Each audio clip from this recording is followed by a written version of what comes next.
করে চেকিং করে, এর আগে চেক করে যে সবকিছু ওকে আছে কিনা। আমি বটন চেক করতে যেয়ে দেখি আমার চাক্কা নামবে না, আমার চাক্কা নামবে না। কিন্তু আমার কাছে ফুয়েলও নেই যে আমি ফেরত যাব, কারণ আমি 9 ঘন্টা ফ্লাই করে আসছি, 18 ঘন্টার ফুয়েল আমার কাছে নাই। আমাকে হয়তো ক্রাশ করাইতে হবে, নাইলে নামতে হবে যে কোনো ভাবে।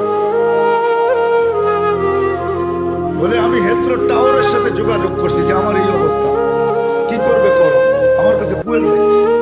আমাকে হয়তো ক্রাশ হইতে হবে, নাহলে কোনো ব্যবস্থা হইতে হবে যে আমি ল্যান্ডিং করতে পারি, ল্যান্ড করতে পারি।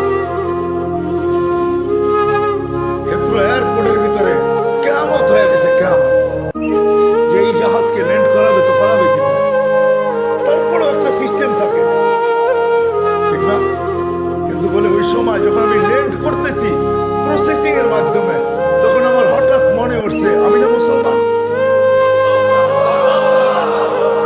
তখন আমার মনে উঠছে আমার আল্লাহ না সব পারে।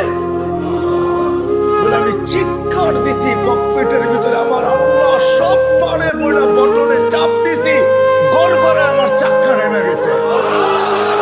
আমি স্বাভাবিকভাবে ল্যান্ডিং করছি। এর আগের কিয়ামতের চেয়ে বড় কিয়ামত হয়ে গেছে। পুরা এয়ারপোর্ট ছুটে আসছে, তুমি আমাদেরকে ধোকা দিলে তো দিলে কেন?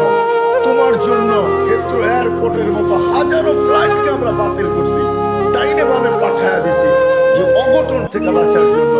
তুমি তো স্বাভাবিকভাবে ল্যান্ডিং করলে। আমি বললাম যে চেক করো, তারপরে কথা বলো। ওরা যখন চেক করছে, চেক করার পরে দেখছে এই চাক্কা নামলো তো নামলো করে, তোর সব সিস্টেম তো ফেল, এটা কি করে নামলো? বলে আমি দ্বিতীয়বার দরজার ভিতরে দাঁড়ায় চিৎকার দিছি আমার রব সব পারে। তখন আমি এয়ারলাইন্সের মালিককে, এয়ারলাইন্স চালকদেরকে চাবি বুঝাইয়া দিছি, দাও তোমাদের চাবি, 4 মাস পরে চাবি আমি হাতে নিব, যদি দেও এর আগে নিব। আমি এইখান থেকে চললাম, কারণ আমি মালিককে কাছের থেকে দেখে নিয়েছি। সত্য এটি, সত্য এটি, আমি আপনাদেরকে এই সন্ধানে দিতেছি, সত্য এটি। এই জন্য আমিও দেখা বলতেছি যে এই দেশের মাটির সাথে মানুষের সাথে আল্লাহ ভালোবাসা আছে। কারণ এই দেশে একটা পরিবেশ আছে যেটা দ্বারা মানুষ হবে।